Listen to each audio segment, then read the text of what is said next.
Manggala Muttamanti. Bapak Ibu semua, selamat malam. Namo Buddhaya.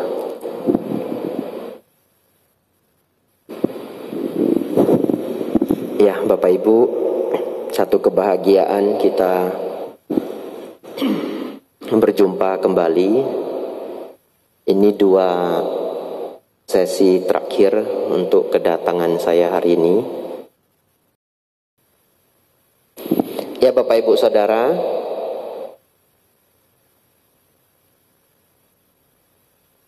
orang bodoh itu tidak belajar dari kesalahannya. Jadi sudah salah, nanti salah lagi. Nanti lupa, salah lagi. Kalau orang pintar, belajar dari kesalahannya. Kalau sudah salah sekali, kalau bisa dicatat. Lain hari, kesalahannya jangan sama. Kalaupun sama, itu yang terakhir kali, dutiyampi. Ini dutiyampi saja ini sudah warning. Biasanya tidak terjadi yang ketiga kali. Hari ini Bapak Ibu, saya ajak Bapak Ibu semua kita jadi orang bijaksana. Apa itu orang bijaksana? Kita belajar dari kesalahan orang lain. Jadi kita tidak perlu salah walaupun sekali atau dua kali. Bagaimana kita belajarnya? Kita akan belajar dari kisah hidup seorang wanita yang, nah nanti didengarkan ya, yang bagaimana. Bapak Ibu Saudara, 142 tahun yang lalu, tepatnya tahun 1880, sudah lama ya, di Tuscumbia, Alabama, Amerika. Di mana itu Bante? Wapumcai ya. Ya di Amerika pokoknya ya. Yang penasaran nanti silahkan cek Google Map. Tuscumbia, Alabama. Jadi waktu itu lahir seorang anak perempuan, lucu, sehat, dari keluarga yang tidak berkekurangan. Ayahnya punya background militer, jadi dihargai, dihormati di sana. Kemudian mereka memiliki ladang kapas. Berarti hidup anak ini bahagia ya. Kemudian anak perempuan ini tumbuh dengan normal. Anak ini pintar. Umur 6 bulan sudah mulai bisa bicara. Umur setahun sudah mulai jalan. Bapak Ibu Saudara, tepat umur 19 bulan, anak perempuan ini sakit. Sakitnya sampai hari ini masih misterius. Ada yang mengatakan dia terkena rubella. Ada yang mengatakan dia terkena campak Jerman. Ada yang mengatakan dia terkena demam scarlet. Ada yang mengatakan dia terkena meningitis. Banyak teori. Mungkin karena itu sudah 142 tahun yang lalu, alat kesehatan masih belum canggih. Bapak Ibu Saudara, umur 19 bulan itu, anak itu kehilangan penglihatan dan pendengaran. Jadi umur 19 bulan, sekitar 1,5 tahun, dia menjadi buta dan tuli. Jadi Bapak Ibu bayangkan betapa sedihnya orang tuanya. Kalau anak kecil itu mungkin tidak begitu menyadari, karena masih umur 1,5 tahun.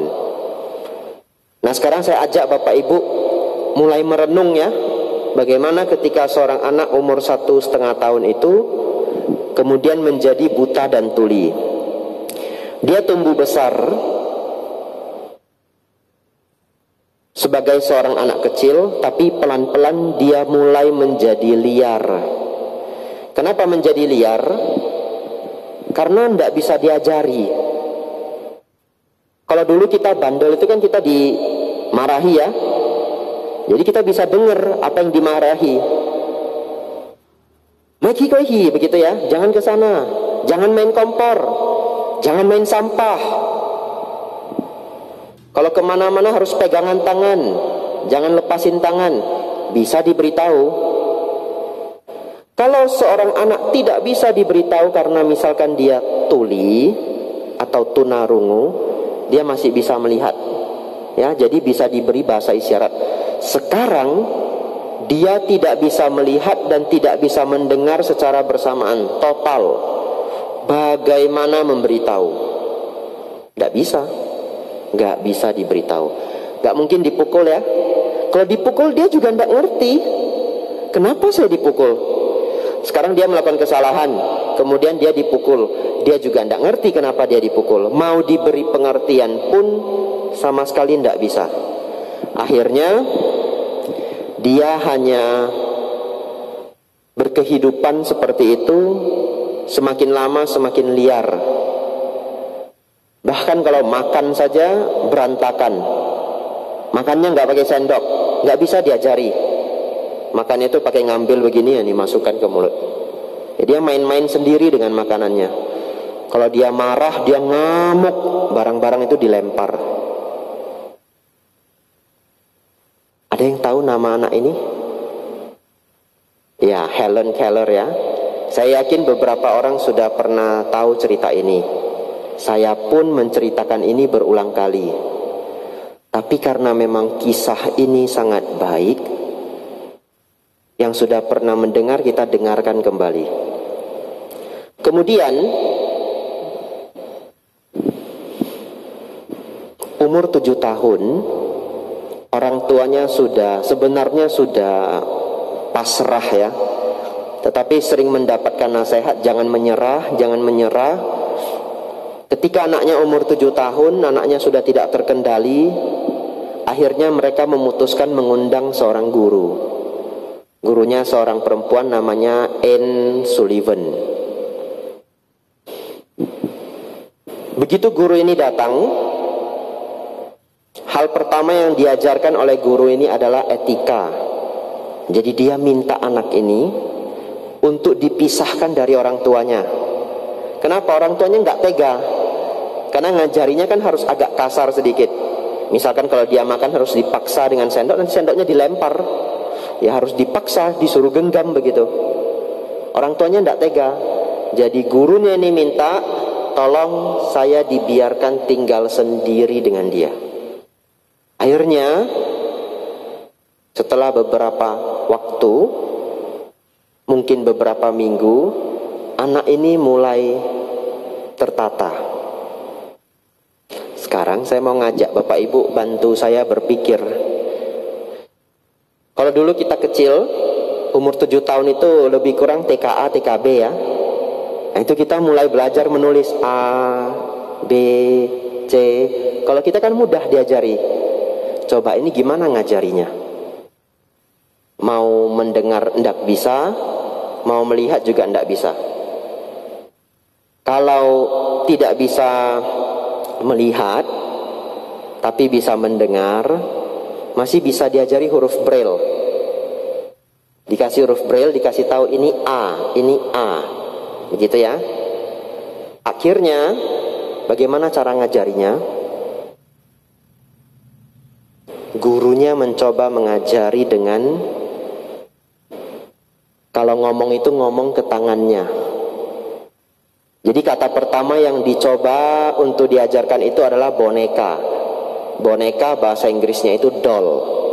Jadi kata doll itu diucapkan di tangannya, doll, doll ya.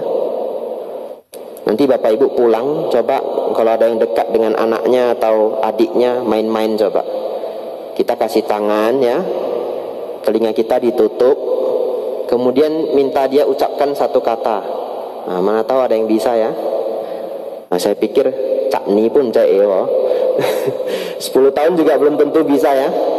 Tapi karena dia tunarungu, tunanetra, kulitnya itu, indera perabanya itu sangat luar biasa. Tapi juga tidak berhasil. Kata doll itu tidak berhasil masuk. Gurunya tidak menyerah, diajari terus. Setiap megang apa diajari, gelas, ya susu, diomongkan ke tangannya berulang-ulang. Dan akhirnya satu momen luar biasa, setelah berbulan-bulan berjuang, entah bagaimana ceritanya, tiba-tiba dia bisa menangkap satu kata, yaitu air dalam bahasa Inggris, water. Dan itu kali pertama dia bisa diberi input. Ya, akhirnya ada satu indera yang bisa diberi input informasi. Dan hari itu, tepat di hari itu dia belajar 30 kata. Pelan-pelan dia jadi belajar lebih banyak kata, dan lebih banyak kata. Saya stop dulu sampai di sini. Kalau saya cerita kisah Helen Keller, nama anak ini Helen Keller ya. Kalau saya cerita kisah hidup Helen Keller, selalu saya gandeng dengan hukum Kamawipaka. Jadi kita ambil kisah hidupnya Helen Keller untuk memahami hukum Kamawipaka.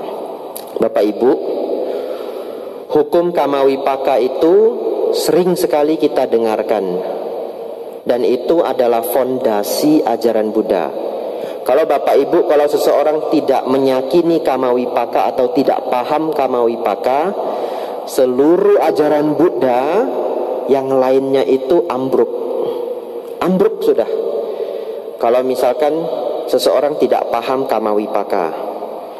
Contoh, kalau tidak paham Kamawipaka, mau merawat sila? Tidak mau. Untuk apa dilakukan? Menyakini surga dan alam menderita? Belum mau. Apalagi sampai ke mengenai nibbana. Nah, Bapak Ibu Saudara,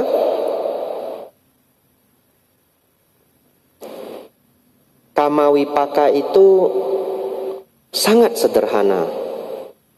Hari ini kita belajar, kalau Bapak Ibu berbuat baik, mendapatkan kebahagiaan. Jikalau Bapak Ibu berbuat jahat, mendapatkan penderitaan. Kalau kita lihat kehidupannya Helen Keller yang menjadi buta dan tuli, kalau kita melihat dalam cara pandang Dhamma, maka di kehidupan yang lampau dia pernah berbuat jahat. Pertanyaannya, apakah memang ada orang jahat di dunia ini? Memang ada. Setiap hari kita nonton berita, ada orang yang membunuh 11 orang, kadang membunuh 3 orang, kadang membunuh 7 orang, ada yang menipu satu kota, ada yang menipu satu desa, ada yang menipu satu negara. Jadi kalau kita ketika melihat seorang anak kecil yang sakit itu kita tidak tega, kita sendiri tidak tega. Tapi kalau kita melihat kembali bahwa dunia ini memang ada orang jahat, kita jadi paham bahwa ya akan ada orang-orang yang hadir di dunia ini beserta karma buruknya. Begitu ya? Akan ada orang-orang yang hadir di dunia ini beserta karma buruknya. Dan hari ini kita belajar sebagai orang bijaksana, kita jangan mau ya, agar kita terlahir di kehidupan yang akan datang beserta karma buruk yang berat. Dan juga beserta karma buruk yang ringan ya. Kalau bisa jangan ada karma buruk, tapi terkadang ada sedikit kesilapan. Nah Bapak Ibu, karma buruk itu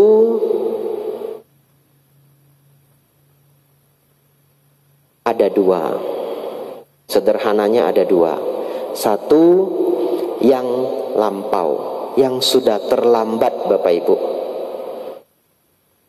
Apa maksudnya yang sudah terlambat?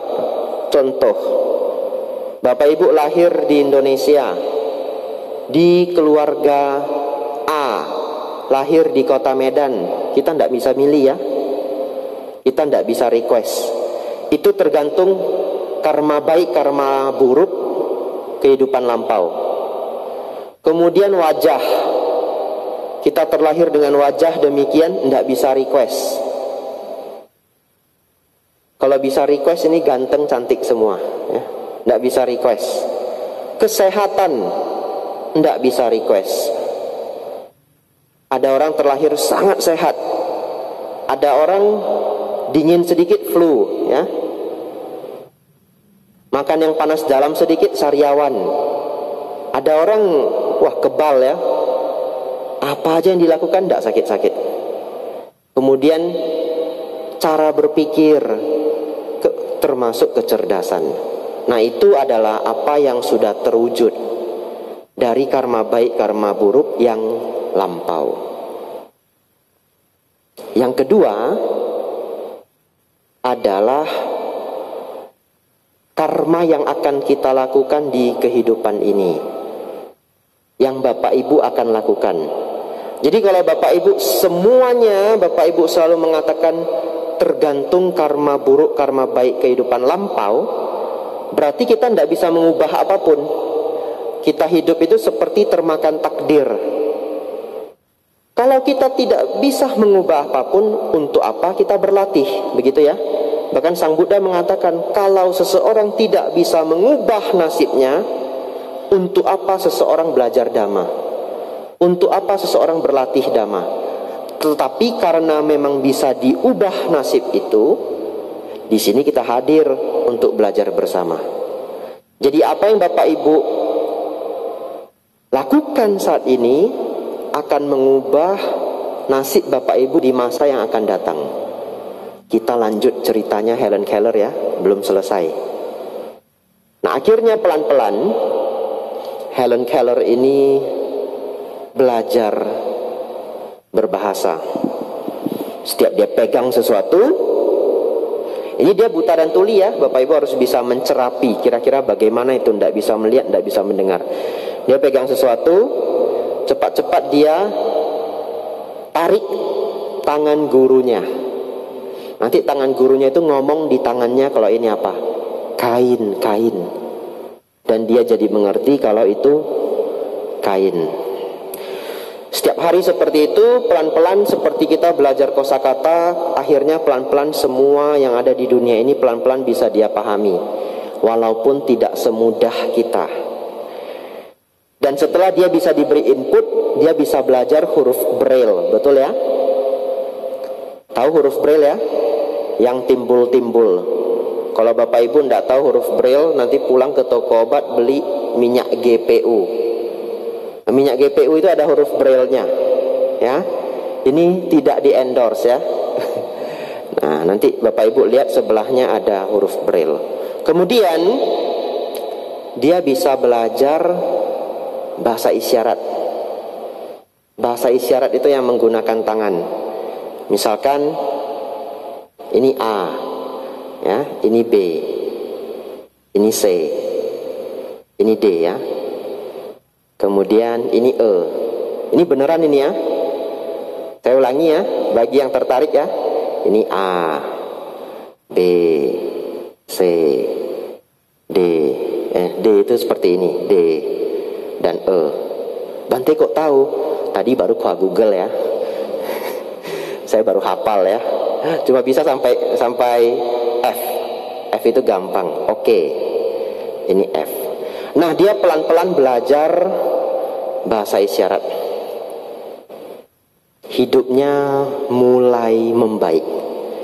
Kemanapun Helen Keller ini pergi, dia ditemani gurunya. Kemanapun.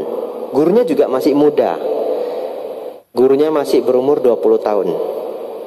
Umur 11 tahun Bapak Ibu, Helen Keller menulis buku pertamanya.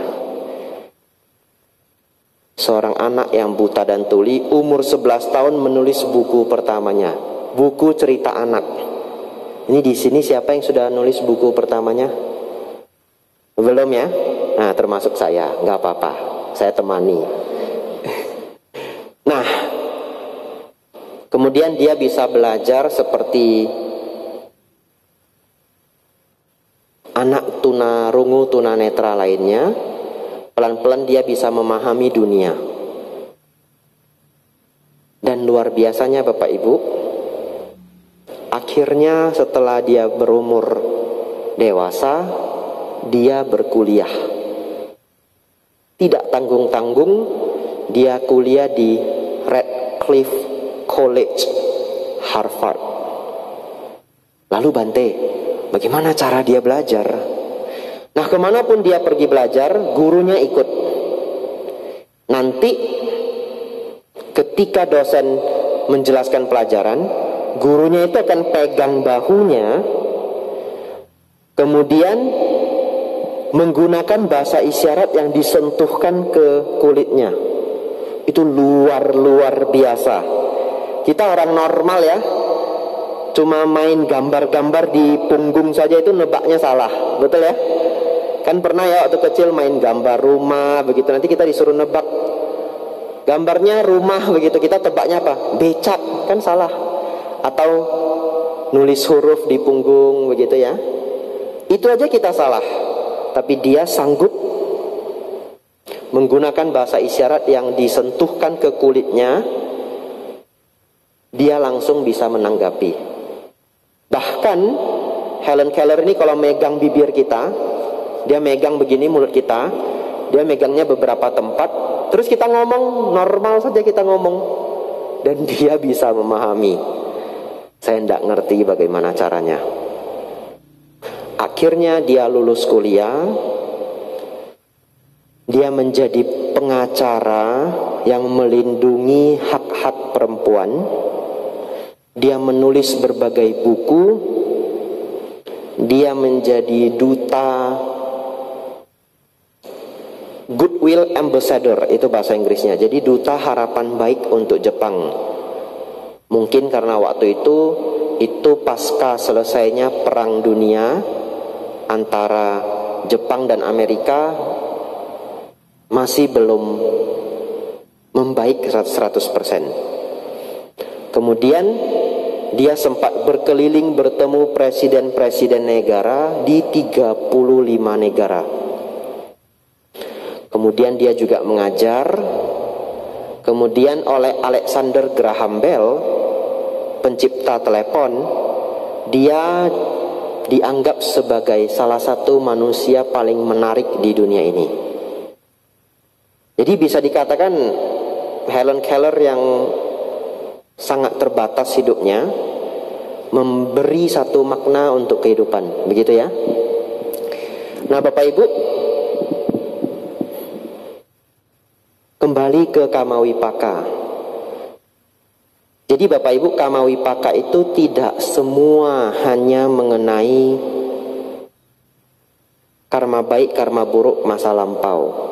Kita lihat Helen Keller ini lahirnya buta dan tuli karena karma masa lampaunya, tapi dia melakukan karma-karma baru di kehidupan ini, sebab-sebab baru.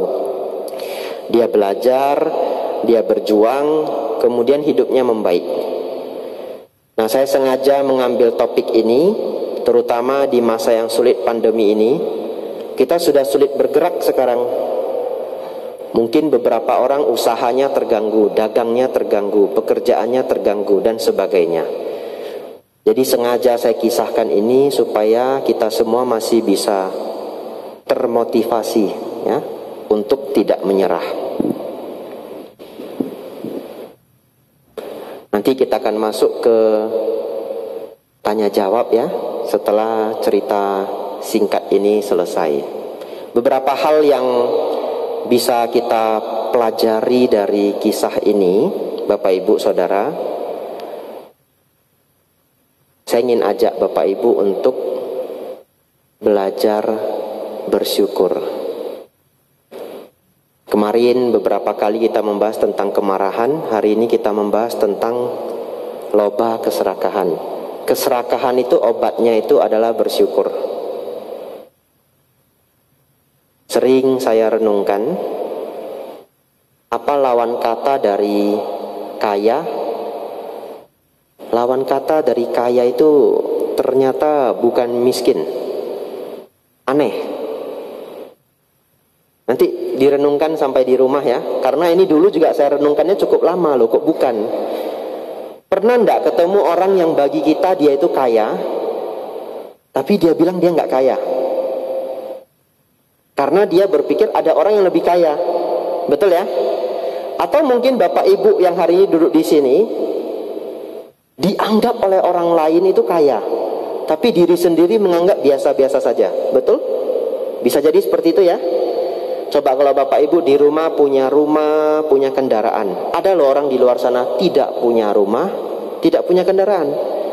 Jadi kalau mereka melihat Bapak Ibu, kaya enggak? Kaya. Karena cita-cita seumur hidup dia itu hanya ingin punya rumah. Nah, kalau saya punya rumah, aduh hidup saya kelar, katanya begitu ya. Nah Bapak Ibu misalkan yang di sini sudah punya rumah, hidupnya kok enggak kelar-kelar begitu ya. Keinginannya masih banyak. Karena lawan kata dari kaya itu adalah berpuas diri. Iya, nanti silahkan pulang direnungkan, karena dulu pertama kali saya mendengar ini juga enggak pas. Nah kalau kaya lawan katanya ya miskin. Kok kaya lawan katanya berpuas diri?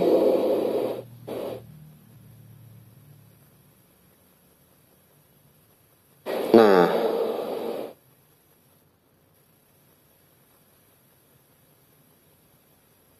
mungkin saya salah menjelaskan.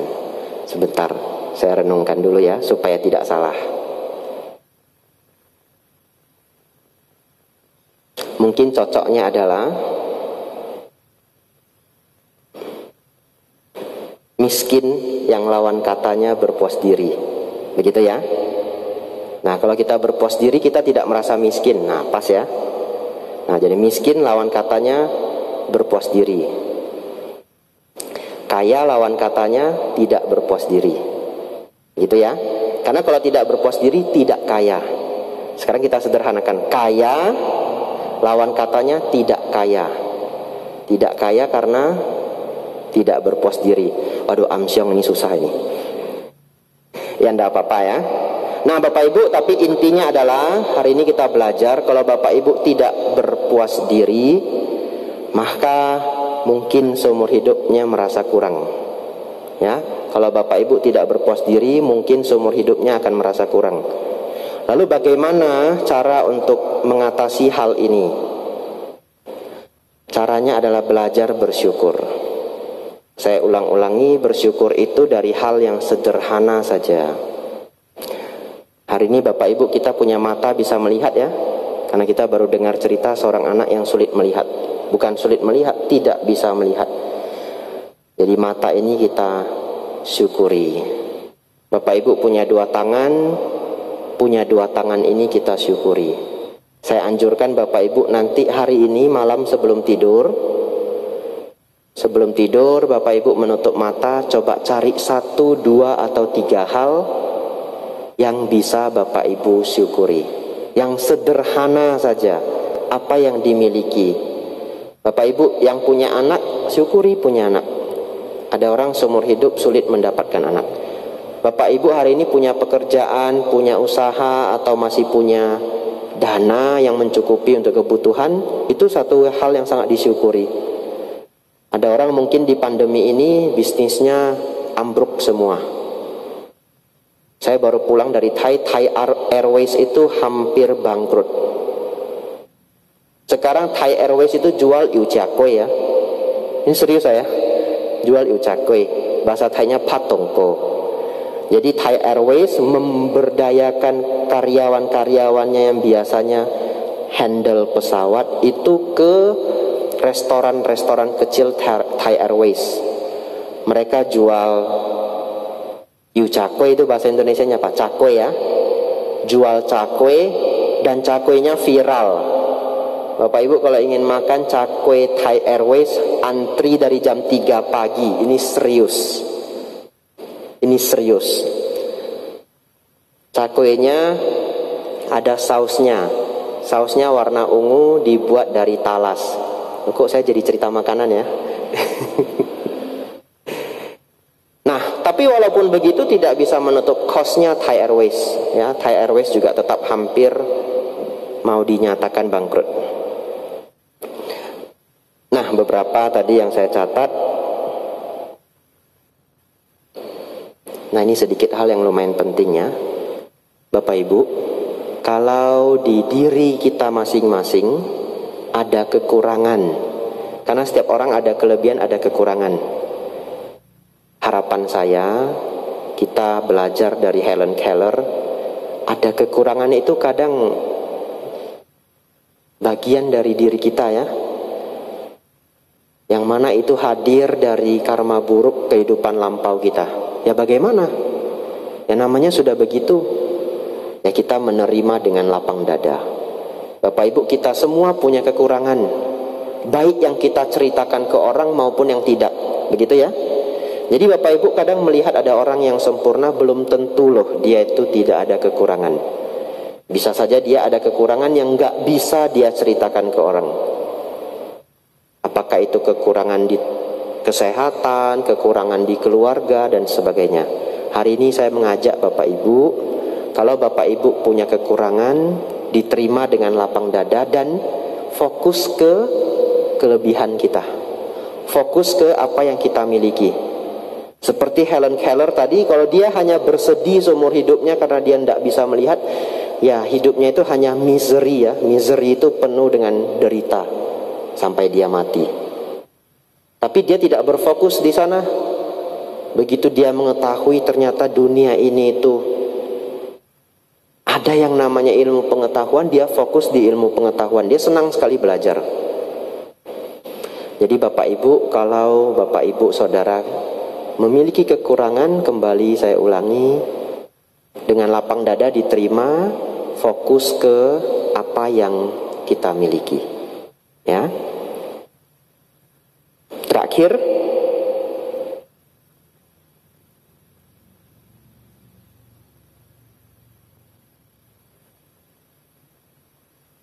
berjuanglah untuk apa yang baik ya. Kehidupan ini singkat Bapak Ibu, sangat singkat. Saya juga tidak menyangka dulu saya sendiri hadir di Wihara Masampati, dana makan untuk para bante. Dulu wiharanya masih kecil ya, sekarang wiharanya besar luar biasa.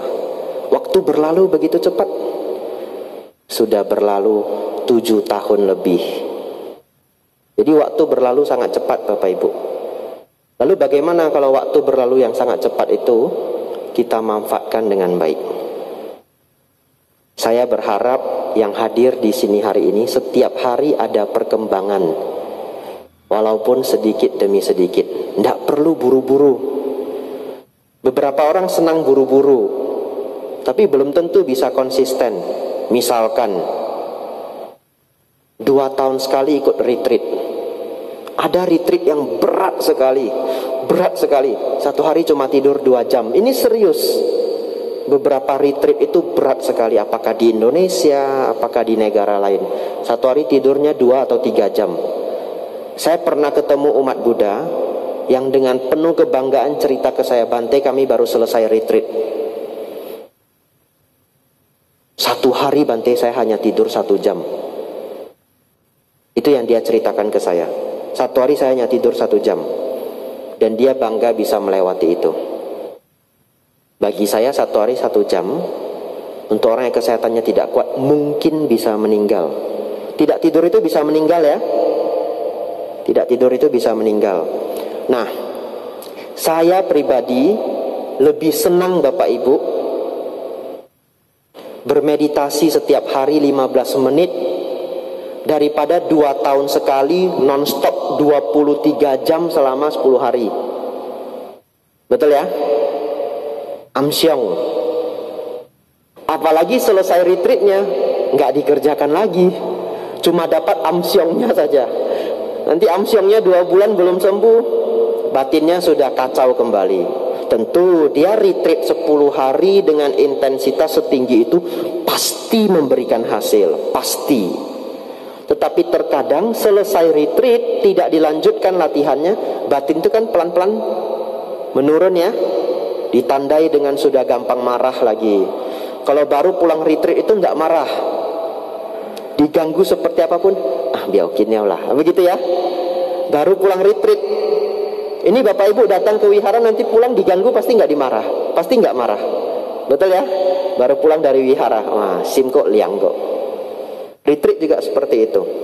Tetapi kalau 2 tahun sekali retreat 10 hari intensitasnya sangat tinggi kemudian tidak dilanjutkan, saya pikir Bapak Ibu akan mendapatkan kemajuan yang jauh lebih besar kalau Bapak Ibu cicil setiap harinya perkembangan itu sedikit demi sedikit. Misalkan setiap hari memutuskan untuk mendengarkan dhamma 20 menit. Dhamma apa saja yang bisa ditemukan di YouTube? Hari ini di YouTube dhamma banyak sekali. 20 menit sehari minimal. Misalkan begitu ya. Itu pun boleh dicicil. Pagi 10 menit, sore 10 menit. Malam sebelum tidur meditasi 15 menit. Tapi setiap hari misalkan, dan disenangi, bukan dijadikan beban, disenangi. Bayangkan Bapak Ibu, itu 35 menit sehari ya. Kalau setahun kali 365. Dan tidak hanya itu, permasalahannya begini. Kalau Bapak Ibu sudah rutin lakukan, nanti setelah 3-4 bulan, yang awalnya niat 10 menit nambah sendiri. Karena sudah semakin kita senangi dan menjadi kebiasaan. Jadi apa yang baik itu kita kembangkan setiap hari sedikit demi sedikit. Apa yang dikembangi? 3 hal. 1, latihan ngurangin marah. Latihan ngurangin marah sedikit demi sedikit. Ini agak sulit ya. Yang namanya latihan semuanya sulit ya. Latihan itu bahasa Sanskertanya adalah siksa. Jadi kalau latihan itu tersiksa, betul ya? Bahasa Palinya sikha. Bahasa Palinya sikha, bahasa Sanskertanya siksa. Kita pakai di bahasa Indonesia tersiksa. Jadi sebenarnya di zaman dulu guru-guru yang menggunakan bahasa Sanskerta, ketika dia minta muridnya mungkin melakukan tugas yang banyak, dia sedang melakukan siksa, dia sedang belajar. Nah, bahasa Indonesia hari ini maknanya berubah. Jadi Bapak Ibu berlatih itu memang tidak gampang. Yang pertama, pelan-pelan ngurangin kemarahan. Yang kedua, ngurangin kegelisahan yang muncul dari keinginan. Kegelisahan yang muncul dari keinginan. Bagaimana caranya? Bapak Ibu harus berpikir bahwa tidak semua keinginan itu pasti bisa terwujud. Ya, tapi Bapak Ibu perjuangkan. Perjuangkan tanpa terlalu terobsesi. Kalau perjuangannya caranya baik dan benar, biasanya tercapai. Kalau belum tercapai, diperjuangkan lagi. Jangan punya konsep harus mau, harus bomai, harus ya susah. Kalau harus ada ya susah. Kalau nggak dapat stres sendiri. Tapi Bapak Ibu tidak perlu khawatir. Kalau prosesnya benar, hasilnya akan didapatkan. Kalau belum didapatkan, terus diperjuangkan. Terutama ini untuk Bapak Ibu yang berumah tangga ya. Tidak mungkin kan berumah tangga tidak ada keinginan, kan tidak mungkin. Kan tidak mungkin saya ajak Bapak Ibu, ya Bapak Ibu semuanya janganlah berkeinginan. Kan tidak mungkin ya. Bapak Ibu di rumah ada anak, ada pekerjaan, pasti ada keinginan. Intinya 2. Yang pertama, keinginan itu jangan disertai kotoran batin ya. Jangan demi tercapainya keinginan kita orang lain dirugikan. Itu yang pertama. Yang kedua, jangan menjadi terlalu gelisah oleh karena keinginan kita. Kalau bisa jangan gelisah ya. Kalau Bapak Ibu sering gelisah, harus dipikirkan apa salahnya saya. Mungkin saya terlalu banyak keinginan, atau mungkin bukan keinginan, saya terlalu banyak ketakutan. Ketakutan itu juga ada keinginan di dalamnya, begitu ya, tanpa disadari. Yang terakhir, pelan-pelan mengurangi ego. Bagaimana mengurangi ego? Menyadari kalau setiap orang yang kita temui juga ingin dihargai, bukan hanya kita. Menyadari kalau di dunia ini bukan kita yang paling penting, begitu ya. Di dunia ini bukan kita saja yang paling penting, orang lain juga penting. Lebih kurang seperti itu. Ini karena tidak ada jam dinding, jadi saya tidak bisa mengira. Sudah berapa menit ceramah kita?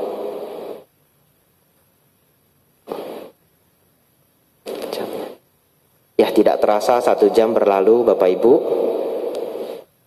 Mungkin kita beri kesempatan bertanya bagi yang mau 1 atau 2 pertanyaan saja. Saya jawab singkat.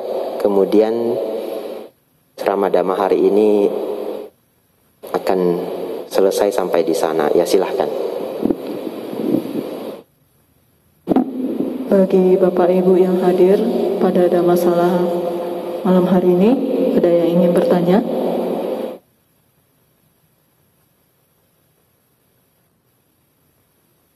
Tidak ada, tidak apa-apa. Kan tadi saya baru ceritakan, saya harus mau ya. Masa saya harus mau Bapak Ibu bertanya? Tapi yang mau nanya silakan. Tidak ada ya?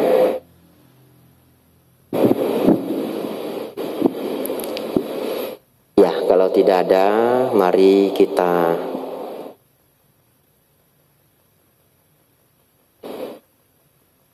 mari kita tutup ceramah Dhamma hari ini dengan pengharapan baik. Semoga semua yang hadir pada hari ini, baik offline maupun online, semoga kita semua dapat terus mengembangkan diri, semakin maju dalam Dhamma, hidup semakin ringan, penderitaan semakin berkurang, dan semoga Bapak Ibu semua dapat terus berlatih hingga satu hari Bapak Ibu semua dapat mencapai pencapaian nibbana. Semoga semua makhluk hidup berbahagia. Sabe sata bhavantu sukhitata. Semoga semua makhluk hidup berbahagia. Sadhu, sadhu, sadhu.